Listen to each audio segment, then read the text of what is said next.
dia juga mengisi, dan juga saudara Rian.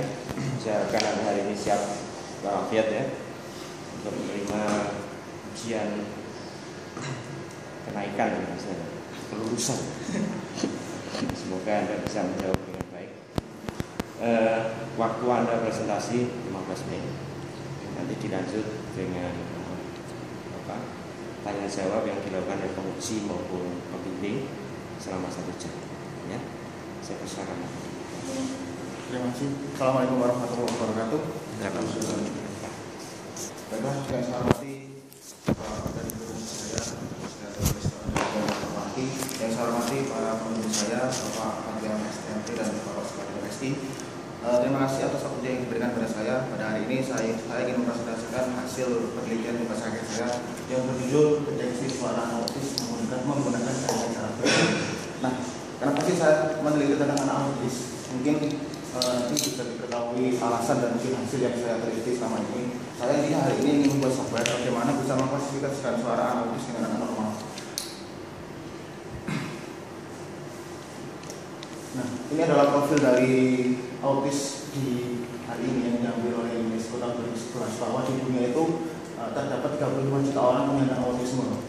Jadi rata-rata 6 dari 1000 orang di dunia telah mengidap autisme. Kemudian di Amerika yang merupakan negara terbesar, autisme dimiliki oleh 11 dari 1000 orang. Nah, di negara kita, di Indonesia, perbandingannya 8 dari setiap 1000 orang. Angka itu cukup tinggi mengingat pada tahun 1989 hanya terjadi 2 kasus autisme. Ini merupakan background yang menurut saya ini adalah sebuah tantangan di dunia medis yang mungkin kita bisa sedikit membantu menyelesaikan. Nah, ini adalah problema di autisme yang mulai dari atas. Menangani anak autis itu merupakan fenomena tersendiri. Nah, fenomena itu apa? Minimnya pengetahuan orang tua. Inilah yang menjadi salah satu alasan dari penelitian saya ingin membantu khususnya orang tua untuk mendeteksi anaknya sejak dini apakah dia mengidap autis atau tidak. Kemudian autis juga dikatakan sebagai pemangku karena apa? Gejala autisme itu sebenarnya sudah terjadi sejak lahir.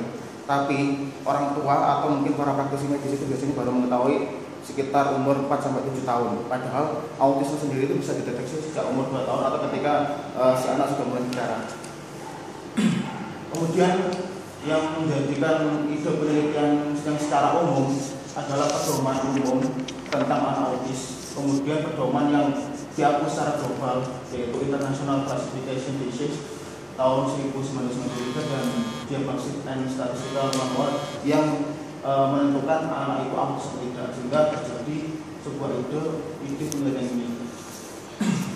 Kemudian rumusan masalah adalah bagaimana desain antar muka pada software deteksi suara anak autis sehingga dapat mempermudah user, karena target user adalah para praktisi medis dan orang tua yang mungkin kurang mengetahui secara teknis bagaimana dalamnya penelitian ini tentang menggunakan MATLAB dan sebagainya, sehingga kita merancang sebuah grafik klinis user interface yang mudah untuk dicerna oleh orang umum. Kemudian berapa tingkat akurasi maksimum yang dihasilkan oleh software deteksi suara anak autis ini. Kemudian tujuannya adalah mendapatkan desain antar muka software deteksi suara anak autis yang dilengkapi dengan analisis dan tampilan diagnosa sehingga mempermudah para user. Kemudian mendapatkan akurasi maksimum. Kemudian manfaatnya adalah satu, perencanaan sistem diharapkan dapat membantu tenaga medis dalam menentukan atau mengklasifikasikan suara anak autis dan anak normal. Kemudian sebagai tambahan pengetahuan bagi mahasiswa lain serta peneliti mata kuliah yang konsentrasi di bidang instrumentasi medis. Ini adalah penelitian yang sudah dilakukan di Amerika tentang anak autis. Ini yang mungkin jadi dasar saya yang memperkuat ide penelitian saya. Ini saya ambil dari TikTok. Ini ada yang namanya Lena Foundation. Dia membuat sebuah alat yang namanya Lena Environment Analysis. Di situ mereka membuat produk bagaimana suara anak itu bisa direkam, semacam HP yang bisa merekam suara anak itu setiap hari. Nah, pada percobaan tertentu alat ini sudah bisa mengklasifikasikan apakah suara anak itu autis atau tidak dengan membandingkan database dari suara yang sudah tertanam di dalam alat tersebut. Nah, ini yang mereka kerjakan. Ini adalah produknya.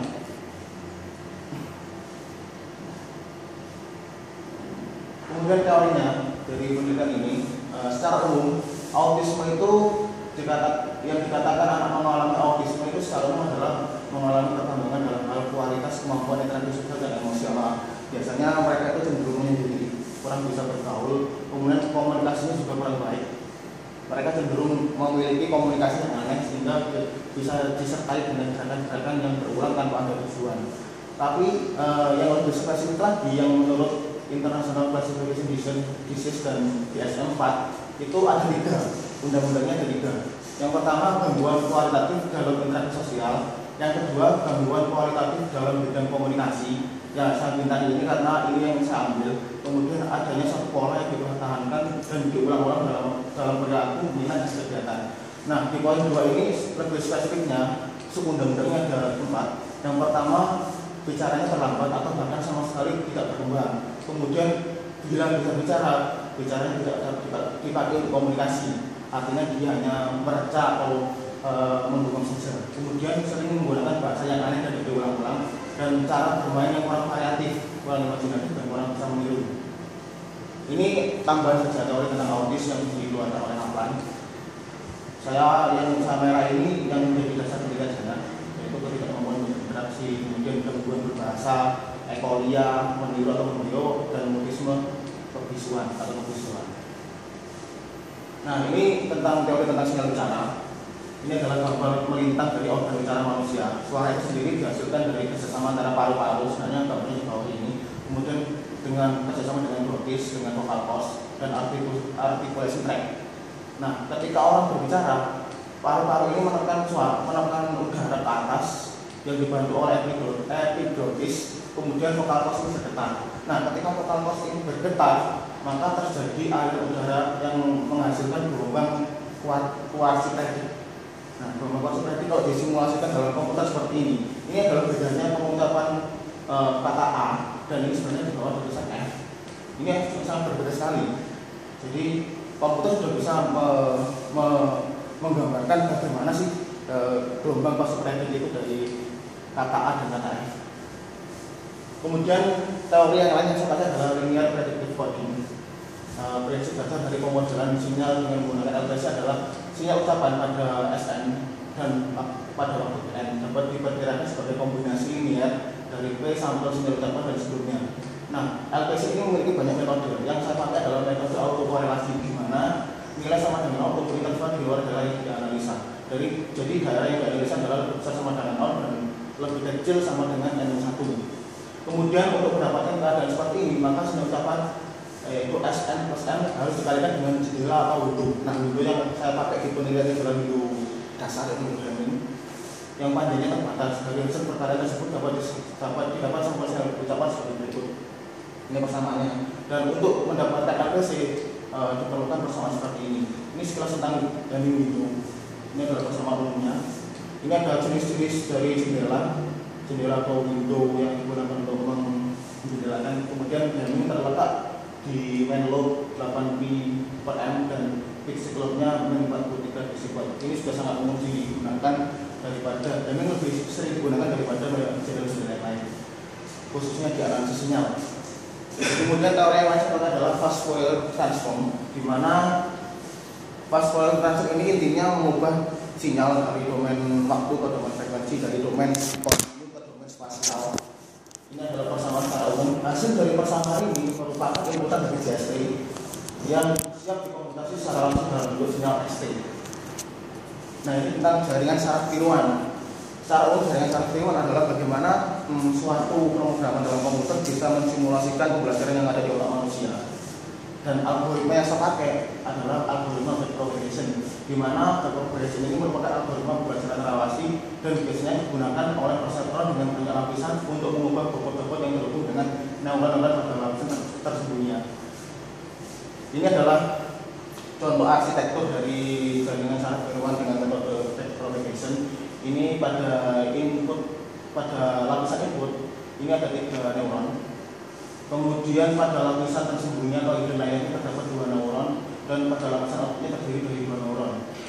Antara lapisan input dengan lapisan tersembunyi ini ada bobot-bobot, yaitu dari neuron pertama ke hidden layer neuron pertama, yaitu bobotnya B11 dan seterusnya, dan ada satu bias pertama. Kemudian dari hidden layer menuju ke output juga ada bobot lagi. Dari hidden layer yang pertama ke output yang pertama yaitu W11 dan kemudian sampai terakhir, dan juga ada bias yang kedua. Metode waktu dan tempat penelitian, waktunya kurang lebih 1,3 bulan. Yang lama selama ini yang perlu saya sampaikan adalah pencarian data.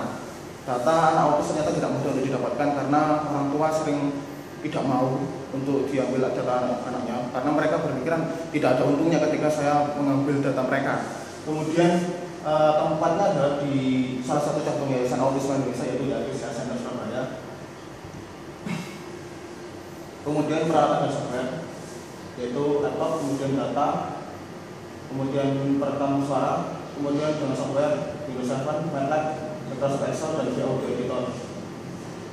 Ini adalah proses penelitiannya. Yang pertama peneliti.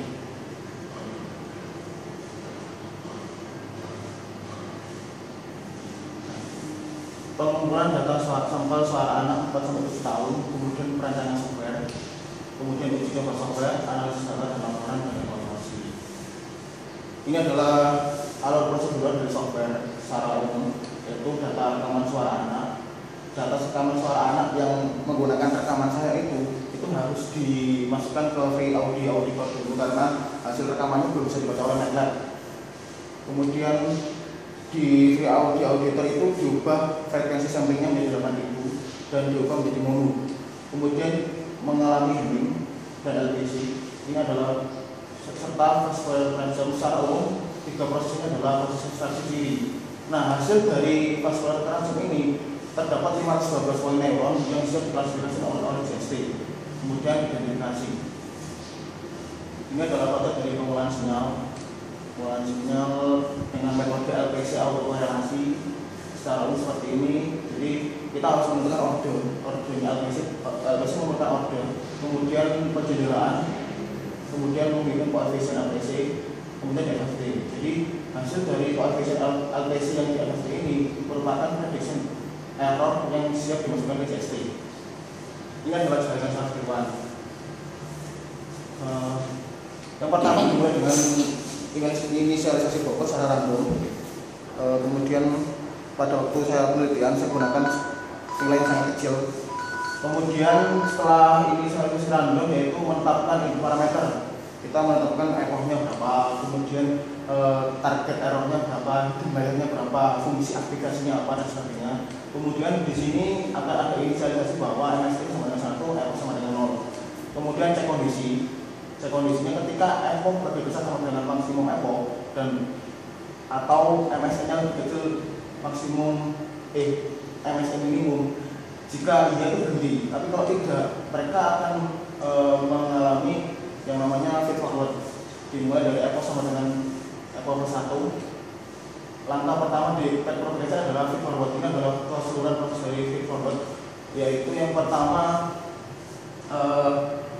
semua neuron yang ada di itu menerima sinyal masukan. Kemudian dari neuron ke hidden layer. Hidden layer menghitung jumlah inputan yang terbobot. Kemudian langkah selanjutnya yaitu neuron pada output itu menghitung jumlah input terbobot dari lapisan sebelumnya, yaitu lapisan hidden layer. Kemudian yang selanjutnya adalah backward. Backward ini yang menginstruksikan dari backpropagation, di mana dia bisa memproduksi bobotnya. Yang pertama yaitu ketika setelah feed forward output menerima pola pembelajaran, sehingga di situ terdapat informasi error yang digunakan untuk mengkoreksi bobot antara hidden layer dengan output. Kemudian setelah itu langkah yang terakhir yaitu pada hidden layer itu menghitung informasi error hasil dari data inputan dari lapisan di atasnya, yaitu lapisan output dengan turunan dari fungsi aktivasinya. Nah, maka bisa mengkoreksi bobot antara input neuron dengan lapisan tersebut. Kemudian dengan MST. Ini adalah proses dari testing, hanya menggunakan feed forward saja. Maknanya sama. Kemudian ini adalah hasilnya. Hasil yang pertama adalah infografik dari training dan testing. Ini adalah gambaran dari profil dari input neuron dari 20 data yang saya gunakan untuk mengklasifikasikan. Yang saya berikan dalam ini adalah 5 data dari neuron anautis. Kemudian yang warna hijau ini adalah 15 data neuron untuk anak normal. Kemudian ini adalah grafik dari data testing. Ini mungkin kalau tadi kan sangat susah sekali karena keterbatasan dimensi kita untuk melihat. Ini mungkin lebih jelas karena antara anak autis dengan normal polanya sudah bisa diketahui. Ini adalah variasi dataset training dari jaringan saraf neuron yang saya gunakan untuk percobaan. Saya di sini menggunakan backpropagation manual yang saya buat sendiri. Ternyata yang maksimal yang saya beri tanda merah ini terdapat pada learning rate dengan 0,1, kemudian hidden layernya 5, dan maksimum ekornya yang saya gunakan adalah 400. Karena setelah 400 ini sudah mulai 0,1%. Kita coba lihat di yang lain. Ketika di sini sudah mulai 100%, kembali lagi ke 75%. Ada juga yang sudah konstan, tapi untuk mencapainya kurang bisa stabil dan kurang cepat. Karena kalau yang saya pakai ini sudah di epoch yang ke-50 sudah mencapai 80%. Ini adalah tampilan aplikasi dari hasil penelitian. Ini adalah window yang pertama kali dibuka. Itu adalah seperti ini, sederhana sekali. Ada menu bar user, admin, alt, dan bot. User ini ada dua. Yang pertama adalah identifikasi secara umum. Nah, ini adalah blok yang digunakan untuk mengambil data dari hasil rekaman. Jadi datanya data yang sudah jadi. Kalau ini adalah blok yang digunakan untuk merekam secara langsung. Cuma mungkin di batasan masalah perlu digarisbawahi bahwa kalau kita menggunakan ini juga berarti batasan masalah ketika saya harus menggunakan rekaman ini harus hilang. Jadi mungkin ketika nanti di produk ini harus sama. Jadi hasil perekaman harus sama antara yang di blok ini dan blok ini. Cuma yang bedanya secara langsung sama rekaman. Ini adalah semua data yang saya tampilkan di satu window. Ada 4 data testing normal dan 2 data testing autis. Hasil klasifikasinya adalah 100%. Ini adalah jendela ekstraksi admin yang tidak sembarang orang bisa masuk. Karena di sini admin bisa menambah data normal atau autis. Ketika yang dimasukkan rekamannya adalah suara rekaman anak normal yang sudah ketahui tentunya, itu admin harus menginputkan diagnosanya 1, kemudian di-plot. Kemudian kita bisa mengetahui proses-prosesnya, mulai sinyal yang dijendelakan, kemudian LPC itu bentuknya gimana sih antara prediction error dan sinyal yang asli yang merah ini, kemudian hasil FFT-nya dan angka-angkanya, baru di-add. Nah, ketika di-add ini ada sub window lagi sebenarnya, itu yang kita apakah yakin akan menambahkan data baru itu. Ketika nanti kita menambahkan berarti ada 21 data pelatihan, begitu seterusnya sampai mungkin tak terhingga.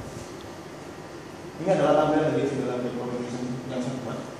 Ini menunjukkan bahwa akurasi dari trainingnya adalah 100%. Ini adalah jendela instruksi, jendela bot. Nah, kesimpulannya dapat didesain dengan pemrograman MATLAB sistem identifikasi suara anak autis berbasis jaringan saraf tiruan dengan metode backpropagation. Nah, FFT yang digunakan ini adalah 512 poin. Pada waktu percobaan dulu, saya menggunakan setengah poinnya, yaitu 256 itu gagal. Karena hasil yang dihasilkan itu ketika di roll itu biasanya 0 semua. Karena yang kita gunakan untuk input itu adalah prediction error, jadi nilainya sangat kecil sekali. Sehingga kita memerlukan poin yang penuh, yaitu 512 poin. Kemudian kesimpulan yang kedua, sistem deteksi suara anak autis ini menggunakan jaringan saraf tiruan dengan memanfaatkan metode backpropagation dan mencapai tingkat akurasi 100% untuk suara normal dan 100% untuk anak autis. Yuk, terima kasih. Ini mungkin presentasi yang saya bisa sampaikan. Mungkin kalau bisa didiskusikan kita bisa diskusi lebih lanjut. Terima kasih. Assalamualaikum warahmatullahi wabarakatuh. Assalamualaikum warahmatullahi wabarakatuh. Terima kasih saudara.